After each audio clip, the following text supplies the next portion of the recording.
Hello everybody and welcome back. I'm Daniel, Time Magazine Statistically Significant Person of the Year, Valvo.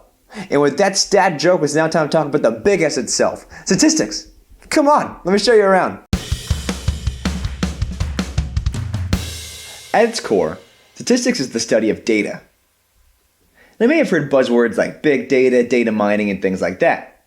But without the buzz, data is simply a collection of facts. Usually we care about the facts that come in the form of numbers. Like how many licks does it take to get to the center of a trademark safe pop?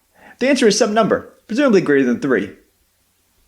But sometimes data comes in the form of words or descriptions.